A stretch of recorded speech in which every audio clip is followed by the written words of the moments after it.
believe that marriage should be defined, that definition should be saved between a man and a woman. That's what I believe that the scripture says, that homosexuality is a sin. So, I believed it before and I still believe it now. They're sins, and they destroy the family. And homosexuality is homosexuality, a sin. yeah. Therefore, it's a choice. It's a choice you make. It's a sinful choice. choice. Make a choice to be heterosexual.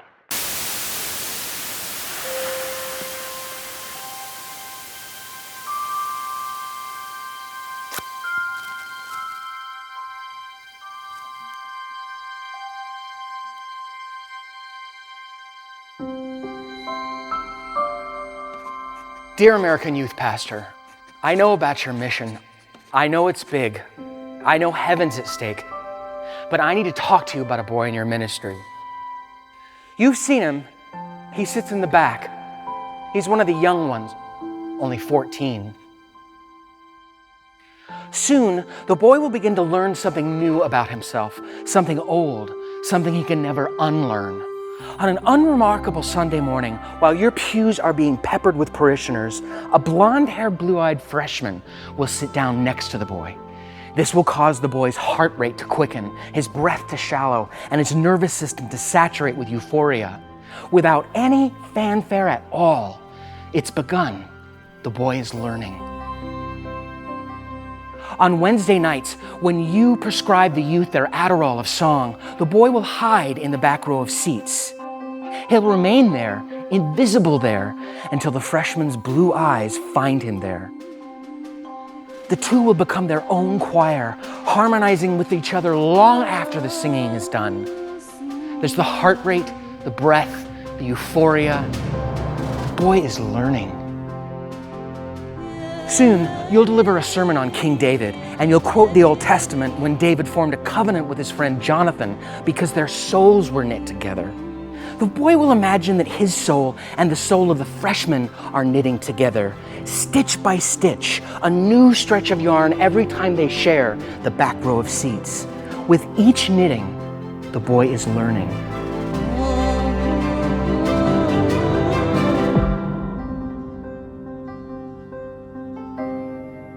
This isn't a problem for you now, my dear youth pastor, but it will be. It will be exactly 1 year into their friendship when the freshman's ocean eyes withdraw a tsunami of defenses, and he reveals to the boy why he sits next to him every Sunday, every Wednesday.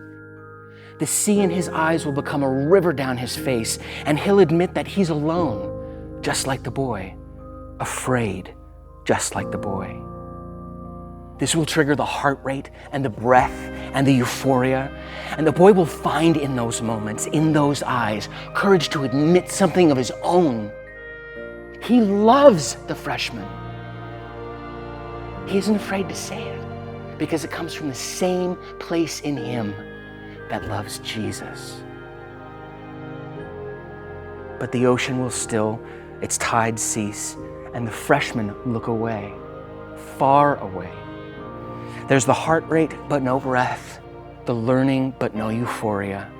The freshman will stand, and the knitting the boy believed between them will disintegrate, stitch by stitch, until one soul, once again, is two. The freshman will turn to leave, never to return. The covenant between David and Jonathan will fade from the pages of the Old Testament, neither a soul to knit with anymore. Even in his suffering, the boy is learning.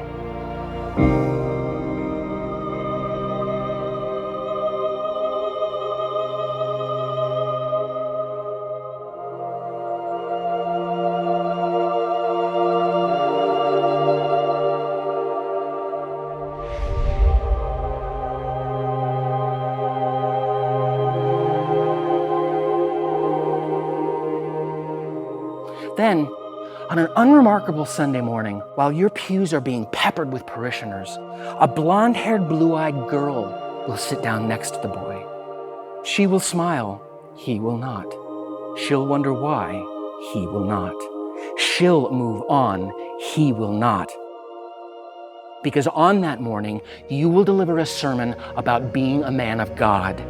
You will teach that our Maker made men to act like men, made men to be one man, one woman for life. made men to be normal. Because the boy believes in God, he'll believe what you say about God. And because he loves God, he'll learn to hate himself. When a beautiful young man passes by, he'll learn to hate the heart rate, the breath, and the euphoria. He'll learn to hate the sunlit hair, the blue-eyed ocean. He'll learn to hate David and Jonathan and the knitting that happens between same-gendered souls. He'll learn to hate himself. And this hatred will grow like a tumor hungry for his brain until he stops eating at school, until he stops sleeping, until he stops bathing, until he is sick with a sickness his primary care cannot cure. His soul will so shrivel in the vinegar of anger, he will cease to feel bad. He will cease to feel, not even love, not even for Jesus. For the first time in his 14 years of life, the boy will not want a life. And when you discover how ill he is, my dear youth pastor, you won't call him in for counsel. You won't telephone his folks. You won't wonder about that sermon of yours. Instead, you will invoke executive powers of the pastorate, ejecting the boy from his church home, from his church, from his home. You'll implement what is known as church discipline to keep the child of sin from the child of the Spirit. You'll make the tough decision a leader is forced to make for the good of the children. The good of the children.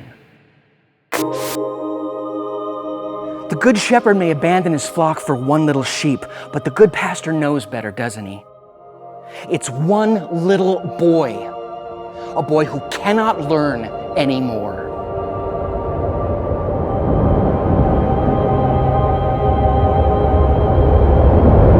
Being gay is a gift from God, but our culture doesn't understand that.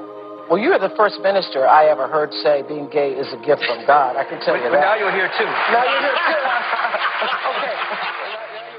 Look, I know you love your kids. I know you want to see them in heaven. I know you want to save them.